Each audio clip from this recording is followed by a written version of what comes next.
Bonjour tout le monde, comment allez-vous? Bien j'espère. Je suis navrée de ne pas avoir posté beaucoup de vidéos ces derniers temps. La semaine dernière j'étais en game jam et la semaine d'avant j'étais un peu malade. Je suis vraiment désolée. Mais on va attaquer cette fois-ci avec un tuto et non pas un speed modeling.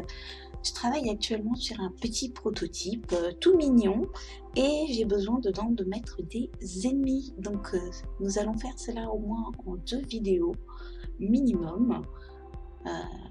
La première, tuto modélisation d'un ennemi simple. Deuxième vidéo, je vous montrerai comment animer cette petite courgette, car c'est une courgette. Et ensuite, on l'intégrera dans Unreal Engine, dans mon prototype, tout simplement. Et puis, du coup, c'est parti. Pour créer notre petite courgette, nous n'allons pas partir d'une sphère comme n'importe qui le ferait. Nous allons partir d'une boîte. Et on lui donnera cet aspect rond par la suite.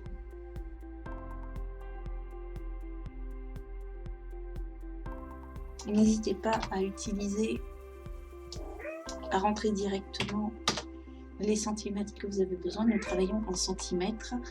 Je suis en général l'unité interne de mon logiciel est en millimètres parce que c'est ce que j'utilise pour l'impression 3D, donc je le laisse par défaut, mais si vous voulez, vous pouvez passer en centimètres, en mètres, en kilomètres si vous voulez.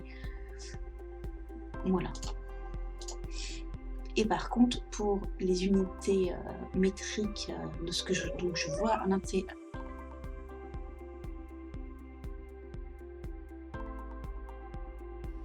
donc pour les unités métriques que je vois dans mon interface, je reste en centimètres.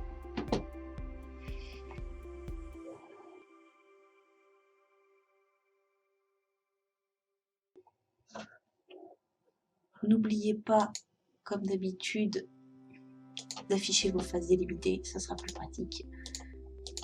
Je rajoute un petit peu de ligne, je convertis en polygone éditable, je retire ce que je n'ai pas besoin, je me mets en vue de face pour ça.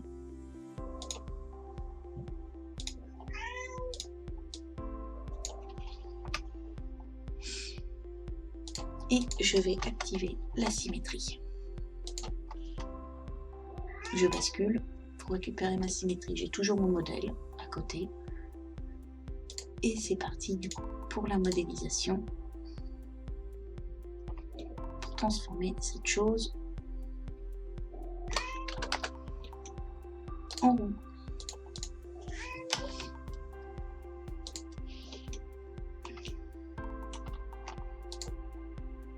J'utilise le lissage rapide pour m'aider pour voir un peu mieux.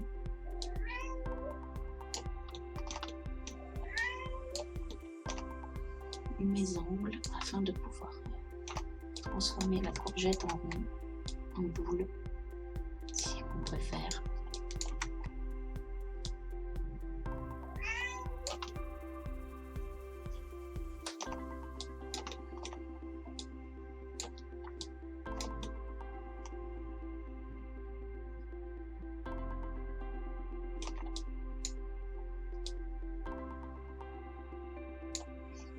Voilà, donc je convertis à nouveau en polygone éditable. J'ai ce que je voulais. Je me reviens bien sur le centre de l'univers, c'est important. J'ai fait sauter ma symétrie, pas de problème, on va la recréer rapidement.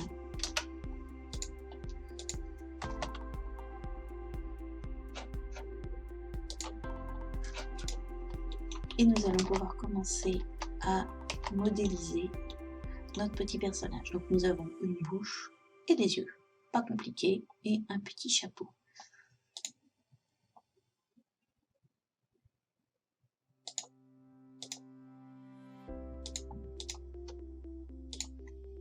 Pour les yeux, je vais utiliser un chanfrein. Avec l'outil couper, je vais rajouter des polygones.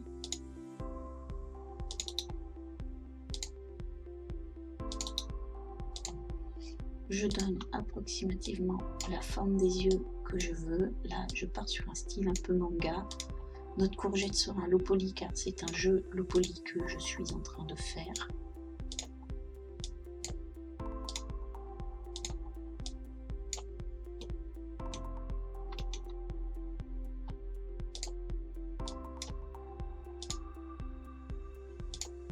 Comme vous voyez, j'ai attrapé mon fond.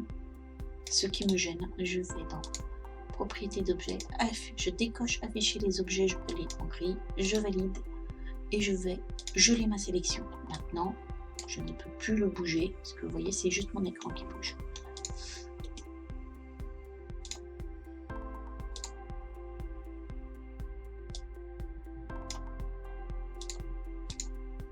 La forme ne me convient pas trop. Avec la sélection adoucie, je vais l'étirer pour lui donner plus cette forme ovale.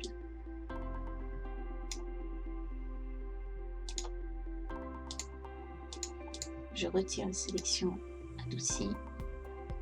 Je sélectionne avec la boucle ma zone vide et avec l'outil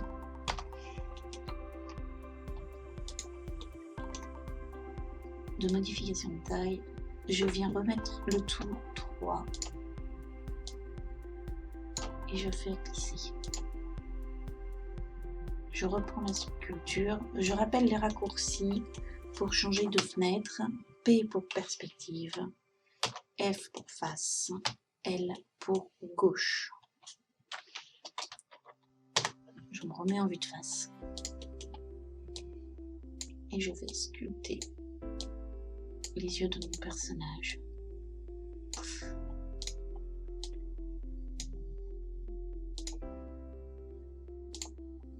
Je sélectionne le point, je fais supprimer, je crée les yeux. Je vais ajouter une sphère pour créer l'intérieur de l'œil, ce qui me permettra de placer mes polygones comme il faut autour de cet œil. Pour cela, je repasse en vue de perspective et je place mes polygones en déplaçant mes points.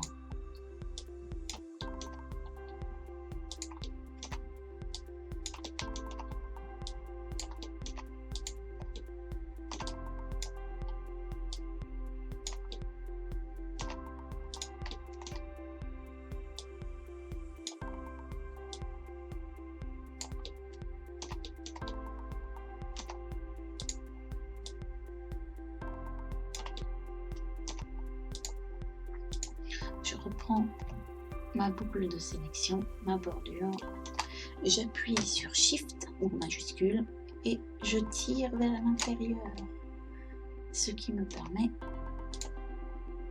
de créer, de supprimer ce vide en fait qu'il y a au niveau de l'œil et ça fera beaucoup plus joli. Je n'ai pas besoin de faire plus. C'est un polygone qu'on ne verra pas et un polygone qu'on ne voit pas, c'est quand même du calcul en plus, chose que l'on ne veut pas. Nous allons donc maintenant créer la bouche.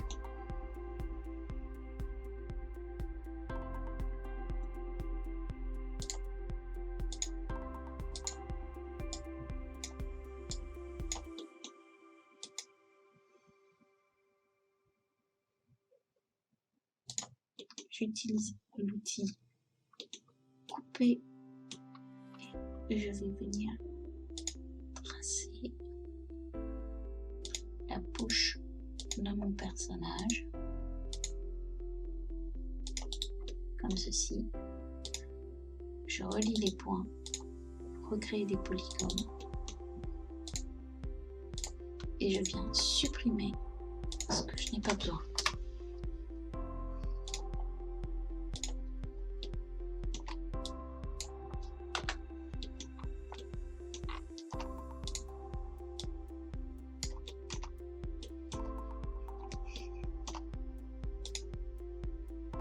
Je vais rajouter quelques polygones pour falloir sculpter la bouche, sinon ça va juste faire moche, très moche.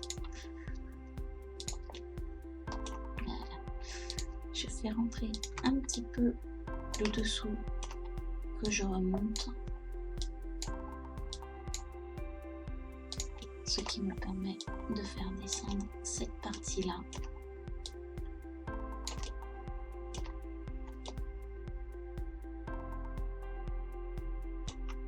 Parfait. Nous allons créer l'intérieur de la bouche. Je désactive la vue en symétrie.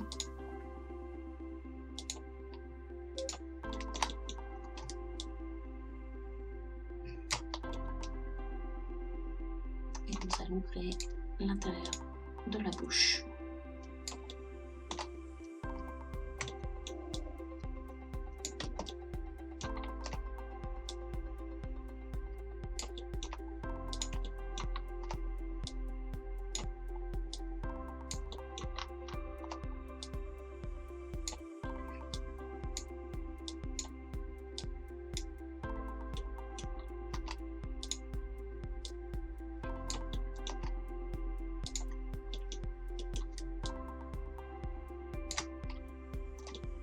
Je ne fais pas trop grand handicap. On verra que occasionnellement l'intérieur de la bouche quand notre petit mob fera un sourire. Donc pour l'instant, ce n'est pas vraiment utile.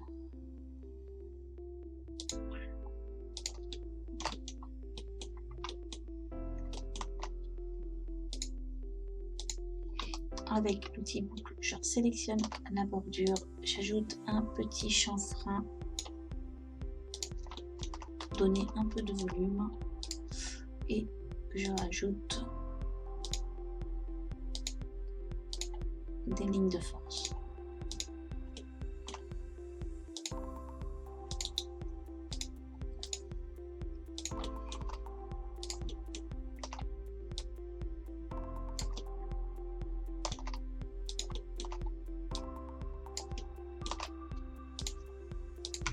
Cela me permet aussi de créer un petit peu plus de volume.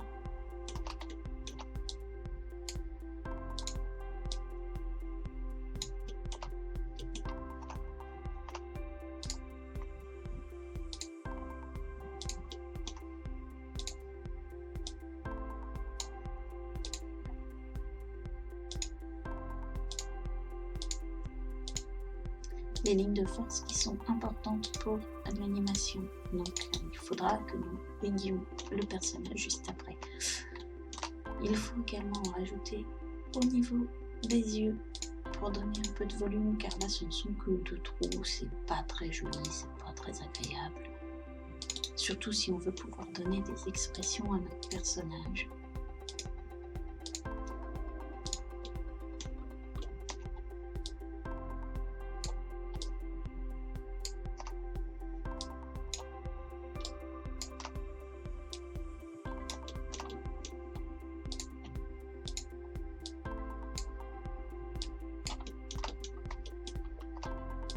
Même s'il ressemble à un slime, il a des émotions, donc il faut les faire apparaître.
Après, c'est juste du peaufinage, vous faites vraiment comme vous le sentez au niveau de la modélisation,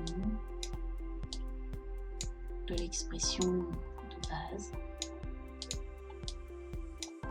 Si possible, essayez de faire votre personnage le plus neutre possible.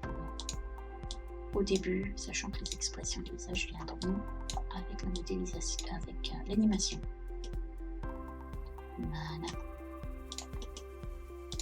On va lui créer son petit chapeau. M pour ouvrir l'éditeur de matériaux. Je vais partir d'un petit cylindre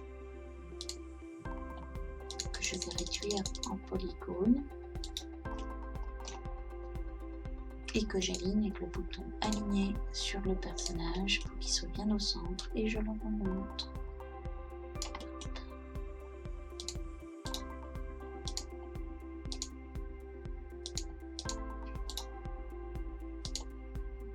C'est le même principe que d'habitude, on ajoute des lignes pour créer des polygones.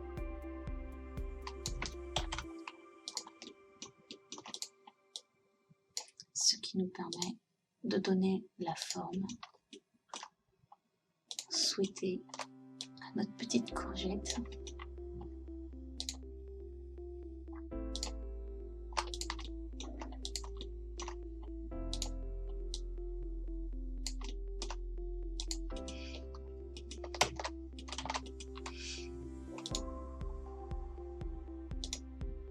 Avec l'outil ligne, je vais créer cette petite couette qu'elle possède. Je sélectionne et je passe tout en lissage. Puis je me permets, je la laisse bien droite car on va également la rayer pour pouvoir l'animer ultérieurement. En rendu, j'active dans le rendu, j'active dans la fenêtre et voilà. Je vais rajouter une petite sphère à son extrémité.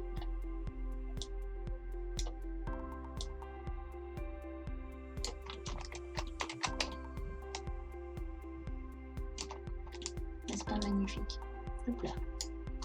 Excusez-moi.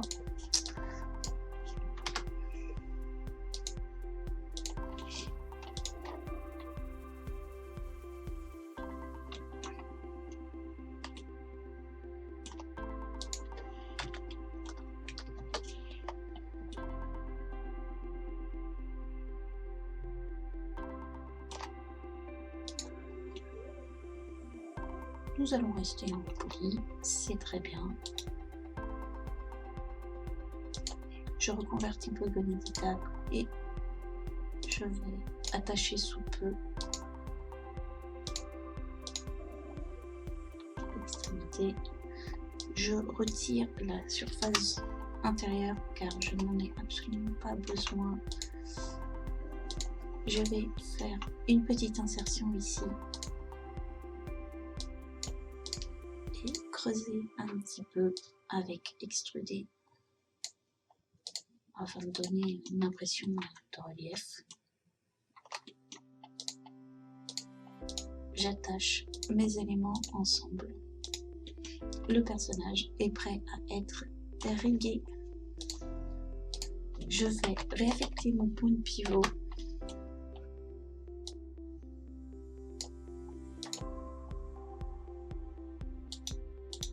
Je vais mettre bien sur le 0 de l'univers, où je remets les yeux au bon endroit.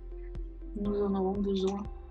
Ils ne doivent pas être liés au personnage afin que l'on puisse techniquement les bouger. Après, à voir ce qu'on veut faire. Mais il vaut mieux que je vous montre comment on fait pour diriger le regard d'un personnage. Ça sera plus sympa.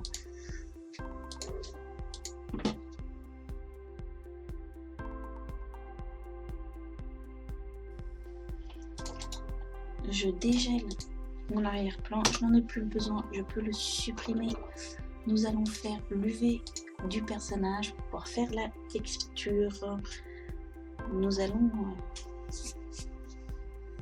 je ne sais pas encore si on va la faire sur Substance ou sur Photoshop, nous verrons à ce moment-là. Mais l'idéal serait sans doute sur Substance. Mais étant débutante encore sur ce logiciel et l'ayant peu pratiqué,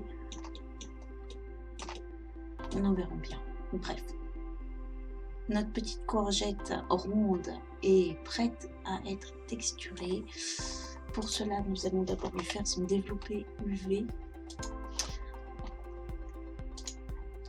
Le développé UV, c'est ce qui nous permet justement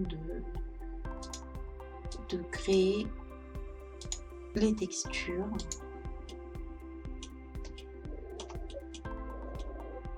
Alors, j'utilise la sélection par polygone, puis le cylindre, ce qui va me permettre de faire quelque chose de propre, en théorie.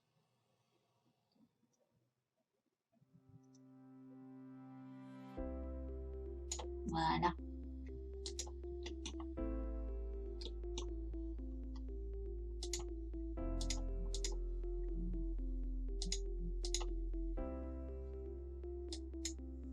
Avec ce bouton arranger les éléments, ça me permet de remettre tous les éléments directement dans le carré, ce qui n'est pas négligeable.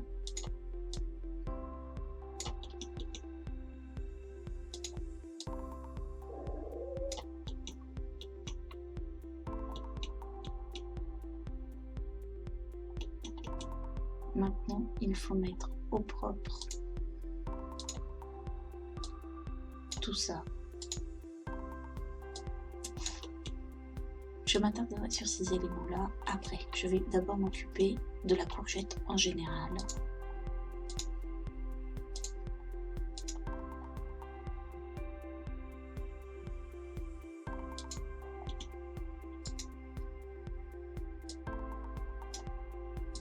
Cette partie étant un peu longue, et comme je vous l'ai déjà expliqué, je vais vous la passer en accéléré.